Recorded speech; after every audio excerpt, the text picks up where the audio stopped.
Hi everybody, welcome to video 5. Well, you've done a lot of work so far. You've done a lot of thinking and planning and coming up with questions and sources and notes for your paper. You've now organized those with a wonderful outline where you kind of know what you hope to put in each paragraph in your essay. And now it's time to just write. So when we get to this point in the writing process, I just want to remind you of a couple of things. Let's go back and take a look at our tower writing process for just a second or two. Alright, so here's just a quick reminder. When we're writing our first draft, we don't think too much about spelling, grammar, or punctuation. It's always a good idea to double space your first draft if you're writing. I would suggest that you write it with your hand first before putting it straight into the computer. Oh, there's the next thing, write first draft by hand. It's okay to leave out ideas. It's okay to add ideas. It's okay to sit there and go crazy for a few minutes with writer's block. If that happens too much, I would say, get up and go and exercise or cook or do something you enjoy. And chances are things will come to you. Always have a little notepad and a pen nearby in case you start thinking of ideas. I'll warn you that it will start to consume you. You will start thinking about what you're going to write all the time if you're interested in your topic and you're passionate about it. And I will also warn you that you will have a lot of frustrating moments during this time when you feel like things just aren't coming together. That means you care about it and that it will eventually come together. So we're going to start by talking about the introduction. And I'll also warn you that introductions can be a little bit difficult to write. Starting is sometimes the hardest thing. But I also want to remind you that hopefully by this time you have your thesis. So as long as you have your thesis, you can skip on to writing your body paragraphs if your introduction is giving you trouble. However, we will start by talking about the introduction today, and then we'll look at the sample paper as we go, the sample essay that's at the back of your package. It's about the Truth and Reconciliation Commission. So we will use that essay it's a former student, I shouldn't say former, a current student and classmate of yours. You can ask around to figure out whose essay this is if she wants to share with you. But we'll use that essay as an example as we go through each of the different types of paragraphs that will make up our essay. So let's begin by just thinking and talking about the introduction while looking at the example paper. So follow along with me if you will. Introductions and conclusions are important parts of an essay. They work to open and close the argument made in the body paragraphs by first explaining what points will be made in the introduction and then summarizing what points were made in the conclusion. So we're getting a little ahead of ourselves by talking about the conclusion. So let's focus on this introduction. And again, it's perfectly fine to go back and write your introduction later if it's not coming to you. An introduction is typically the first paragraph of your essay. The goal of your introduction is to let your reader know what he or she can expect from your essay. While there is no one formula for writing a good introduction, in general, an introduction should do the following. It should, number one, attract the reader's attention. So begin your introduction with a hook that grabs your reader's attention and introduces the general topic. Here are some suggestions on how to create a hook. State an interesting fact or statistic about your topic. Ask a rhetorical question. So that's a question where you don't expect to get an answer. Have you ever imagined being brought across the ocean in a boat? Reveal a common misconception about your topic. Some people believe that slavery was not so severe in the Deep South. Okay, that tells you that maybe you're going to prove differently. Set the scene of your story, so the who, what, when, where, why, and how. I would recommend, some people say the question is overused, but if it works for you, it's kind of an easier way to start. We will look at the sample essay on the Truth and Reconciliation Commission and see how that person began their essay. So here is the grabber for this essay. Discovering the truth about a brutal past can only come from a massive will to confront that past with honesty, courage, and truth. So this person did not use a rhetorical question, but they got us thinking by an interesting fact or thought about how we need to discover the truth about the past, and we need to do that with honesty and courage. So it already has us thinking, even if we don't know what the Truth and Reconciliation Commission is, or even if we don't know what reconciliation means, we know already that, oh boy, something about talking about a brutal past and confronting it with honesty, courage, and truth. So we know that a commission must be trying to work at doing that. It grabs our attention.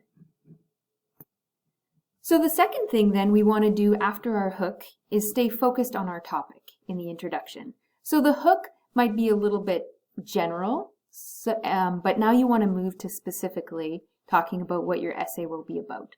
So after your hook, write a sentence or two about the specific focus of your essay. What is your essay about? Why is this topic important? This part of the introduction can include background information on your topic that helps establish its context or the situation. So let's take a look at our example essay. So we've already identified the hook. That is right here.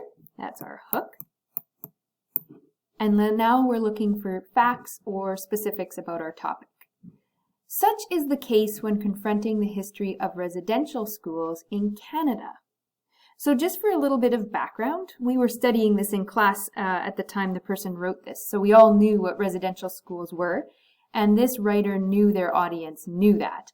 But for those of you who don't know, residential schools were the schools that the government forced Indigenous or First Nations or Native children in Canada to go to. They often took children away with the parents being unwilling and took them to these schools where children weren't allowed to speak their language, were made to do hard labor, and were often abused. So that's a little bit of background for you. The author hasn't put all of this in there because they know that their reader already knows what residential schools are. So there's no need for it. But now she's going to talk about the specifics of the Truth and Reconciliation Commission. The urgent need for reconciliation runs deep in Canada, and this led to the birth of the Truth and Reconciliation Commission. Now you notice after this, in brackets, she puts the acronym TRC. Now for the rest of the paper, she can just say TRC when she's talking about the Truth and Reconciliation Commission. And if we forget, we can go back to the introduction to remember what TRC stands for. So she's going to give us a few more general facts here. Beginning in 2008, the TRC held 7 national events where survivors of residential schools shared horrific testimonies of what they experienced in residential schools. So now we know what the TRC is or was, a place for people to share their stories about what happened to them. So these are some general facts about the TRC that she includes. So what you would do for your introduction is you would look back at your outline to see what you had thought of for your hook and to see what some general facts are. So if I look back at the sample outline that I made for this paper after having read it, it's kind of backwards, I don't want you to do that. I notice the attention grabber, need to confront. So if we go to the paper, we see that, the need to confront. But all these other facts are not listed in the introduction. So if we look here, there's no other possible introduction facts. What I often do, if I don't have what I want to have in my introduction ready to go on my outline, I go back and look at my notes where I had written I for introduction. So this is going back to the notes that I made for my African American Spirituals essay. And you'll notice I have I, talking about the origins of the music, where it came from. So I could go back to these notes if I don't have it in my outline and think about which ones of these facts I want to put into my introduction. So it's always a back and forth and all over the place. If things are missing from your outline, go back to your notes and look to see what you might want to put in. And of course, after our hook and a few facts, we want to get to our thesis, which hopefully you already have from those first few steps of the process. So finally, include your thesis statement. The kind of thesis you include depends on the type of essay you are writing. But in general, your thesis should include your specific topic, the main points about that topic, and the points of discussion you will include in your essay. Your thesis should be clear and easy to find. Most often, it is the last sentence of the introduction. So they give us a little sample here that you can go ahead and read. I'm not going to read it because you guys can, though. I want you to. I'm going to go back to our example essay and look to see where the thesis is. Okay, so if we look, again, to review, we have our hook, then we have our facts, and our thesis should be right here. Here it goes. In order to fully understand the TRC, we need to know the history behind it, along with the Commission's calls to action involving education that followed, and what is currently being done to meet the call to educate the Canadian public. So here we have the thesis. That is really important. So that is your map to the paper or essay. So the history, that's the first thing person's gonna discuss. The calls to action is the second thing. And what is currently being done to educate, that's the third. So there's the map. That is your introduction. And now we will go on to talking about the body paragraphs. I would like you to have at least 3 body paragraphs. If you feel that one of your main points is too big to fit into one body paragraph, you could always have another subparagraph for your most important point. And remember, you want your most important point to be the first thing that you talk about. So let's do a little bit of reading about body paragraphs. Body paragraphs are what make up most of the essay. An essay may have 3 body paragraphs or may have 10. I would suggest sticking with 3 for now. The number of body paragraphs depends on the purpose and required length of each assignment. So if you think of ours, it only needs to be 500 words. And when I say 500 words, again, I don't want you to focus on the words while you're writing. Focus on writing, and we'll worry about words later. All body paragraphs, however, back to reading, do have a few things in common. Number 1, each body paragraph focuses on one main idea.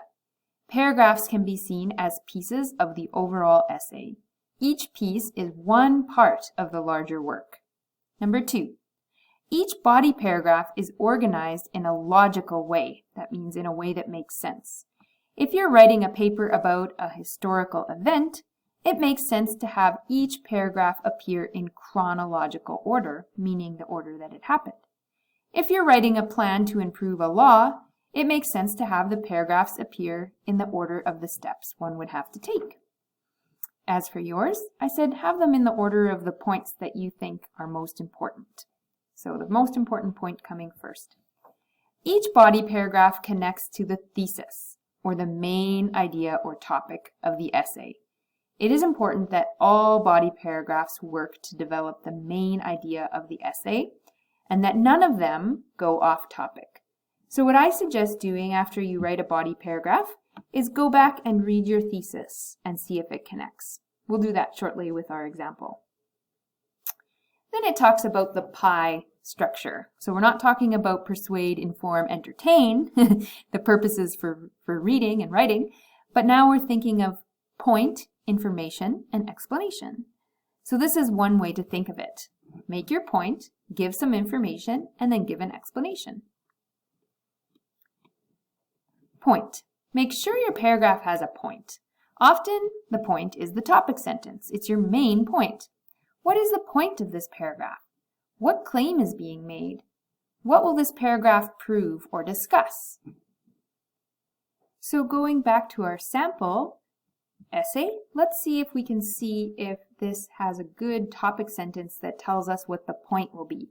If we go back to our thesis, it should match this. It should be telling us about the history of the Truth and Reconciliation Commission. The Truth and Reconciliation Commission of Canada is part of a complicated series of reconciliation efforts, which was officially launched in 2008. Okay, so I know that this is going to talk about the series of the efforts, the history of it, because it was launched in 2008. So this is the point of the paragraph. Now, we go to the I for information. Let's see what information it gives us. It was mandated to reveal the truth, history, and ongoing legacy of those affected by the church-run residential schools. Additionally, it was designed to help overcome the trauma and historical injustice, to find healing and forgiveness, leading towards reconciliation within Indigenous families, between Indigenous and non-Indigenous communities, churches, and Canadians in general. And here we have our first citation. So this is lots of information. I had to get rid of my pen. So it's given us the topic sentence and then lots of information which the author has gotten from these sources. So from 2 different places that have told the writer this information. And the writer has put this information in their own words. This comes from their notes. So that's why it's so important to make sure those notes are in your own words when you make them and that you know where you're getting your information from.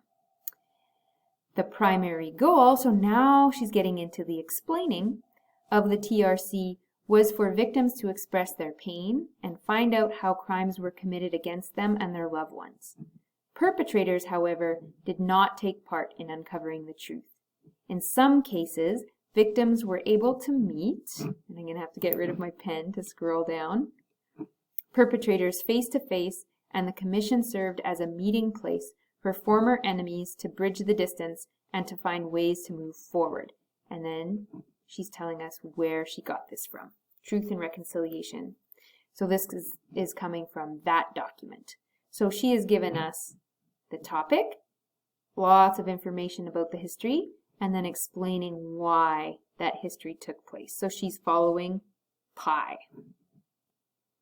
Let's continue to do a little bit more reading about body paragraphs so that we can see how the person is doing it in their essay. So we said the explanation is the writer's analysis and evaluation or interpretation. And this is where you integrate your research. So just jumping over here, without this step, your paragraph may be made up solely of someone else's work. So providing an explanation ensures you integrate your research. So integrate means to make your research part of that paragraph. All right, so that is that. We're just going to scroll down here to the next page, writing body paragraphs. So it says if you follow these steps, you can write good body paragraphs. So the first thing is to develop your topic sentence. Before writing a paragraph, it's important to think about the first topic and then what you want to say about that topic. So in our example, the first thing that the writer wanted to tell us was the history. Most often, the topic is easy, but the question then turns to what you want to say about the topic. This concept is sometimes called the controlling idea. So strong paragraphs are typically about one main idea or topic, which is often explicitly stated, means directly stated in the topic sentence. So in the sample paper, the person did not directly say this is the history of the TRC, but they let us know that that's what the topic was going to be in that paragraph. Good topic sentences should always contain both a topic and a controlling idea. The topic is the main subject matter or idea covered in the paragraph. The controlling idea, the idea focuses the topic by providing direction.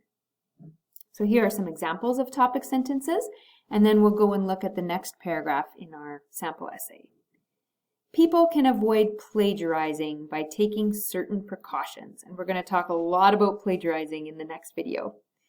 There are several advantages to online education. Effective leadership requires specific qualities that anyone can develop. So with each of these, we know that the author is going to tell us what those precautions are, they're going to tell us what the advantages are, and they're going to tell us the specific qualities of a leader. So these are really good topic sentences. Let's take a look at our next paragraph and see what kind of topic sentence it has. So again, we'll just remind ourselves what it is we're going to do next with the next paragraph. So number 1 was history. Number 2 is the calls to action. So we need to understand the calls to action, the author says. So let's go and see that topic sentence. After the main goals of the TRC were firmly established, the Commission determined the need for action. Something tangible or something for Canadians to do to put reconciliation into practice. Okay, so now we know what are these things, these calls to action. So following the survivor testimonies portion of the Truth and Reconciliation process, the Commission issued 94 calls to action. One of the most important calls was that Canadians would be educated. So we have here the topic sentence that says they needed to have some action. They made these calls to action, and now we're getting specific about education. Because if we go back up here, we need to understand the calls to action involving education. So now the author is going to talk about those calls to action on how Canadians can be educated.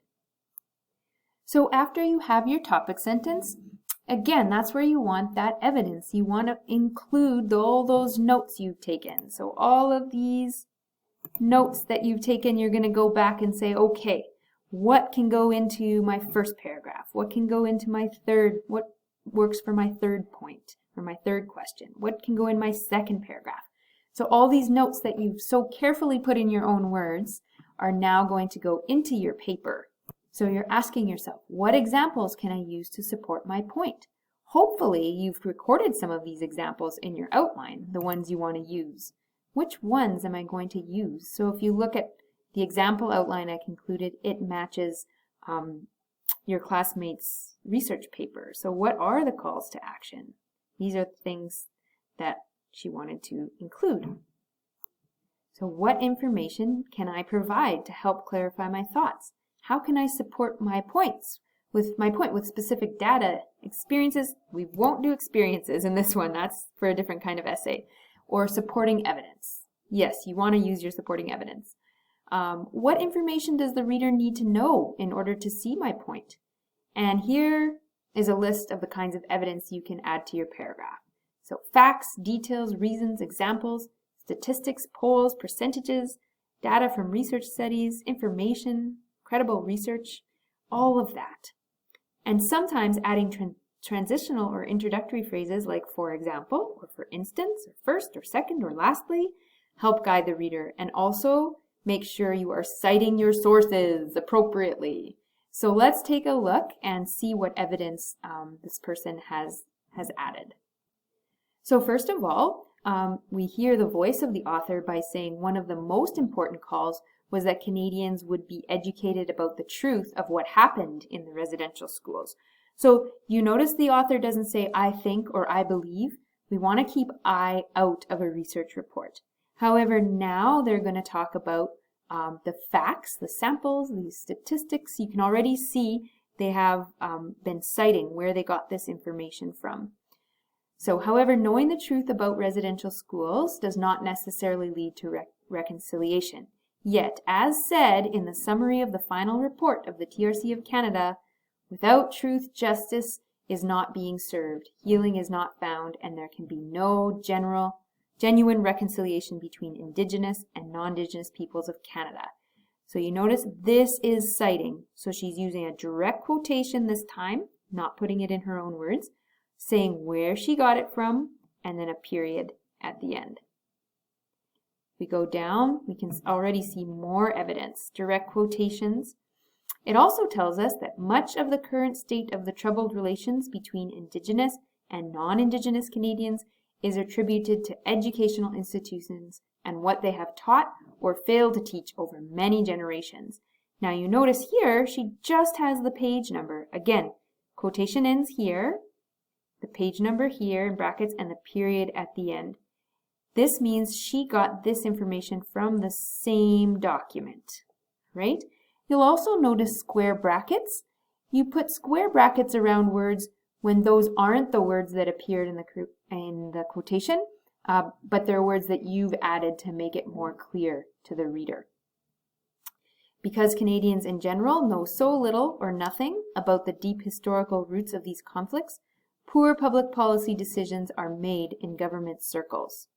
Therefore, in the public realm, these poor decisions reinforce racist attitudes and fuel civic distrust between Indigenous peoples and other Canadians. Again, she's getting this information. This time it's not a direct quote. She's paraphrasing, which means putting it in her own words. Probably, hopefully, getting it from her notes that she had taken.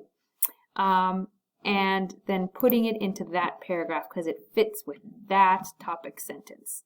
And all of this fits with our thesis, of course, which she says she's going to talk about the calls to action involving education. All right, let's move on.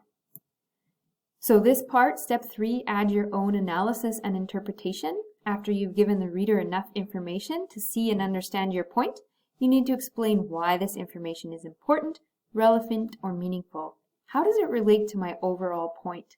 So you'll remember that the author of this essay, the sample essay, said that education, the call to action of education, is one of the most important, or she feels it's the most important. So all of this information she gives us supports that. And that's why she says, because Canadians know so little, knowing these historical roots is really important. So that's where we hear that analysis or that person's personal opinion without them saying, this is my opinion, and they're using all of these facts to back that up. And finishing off our body paragraphs, the last body paragraph, if we look back at the thesis, was supposed to be about what is currently being done to educate the Canadian public. So let's see if the topic sentence matches. Perhaps the most important realization to come out of the TRC is the idea that educating Canadians about the truth needs to be an ongoing process in order for reconciliation to happen. So ongoing means it's currently happening, even when the Commission's own official work is done. So this is the author's analysis. Now let's see what facts she uses. The TRC finished collecting testimonies, and official closing ceremonies took place in June 2015. The testimonies, along with all the collective documents and artifacts, are archived or stored at the National Centre for Truth and Reconciliation Commission, and there's the acronym, at the University of Manitoba in Winnipeg. The NCTR is now responsible for continuing the journey of reconciliation, especially in public education, research, and access to the collection. These documents are available to the public for education and research purposes. And then she says where she got that information from. So that's what's happening now. Those testimonies are available for all of us to read what those children, now adults, had to go through when they were in residential school. And that's part of what is currently being done. And those are the body paragraphs. All right, so now we will move on to our conclusion, and then this will end video 5, and we will talk about plagiarism and citing your essay in the next video, in video 6.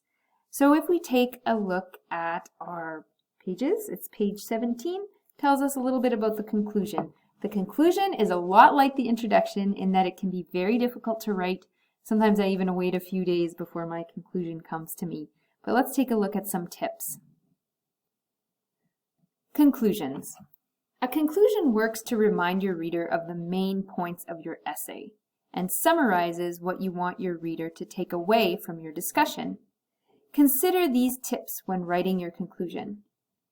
Begin with your rephrased thesis statement to remind your reader of the point of your essay. Summarize the points you have made in your essay and show how they support your argument. Tie all the pieces of your essay together.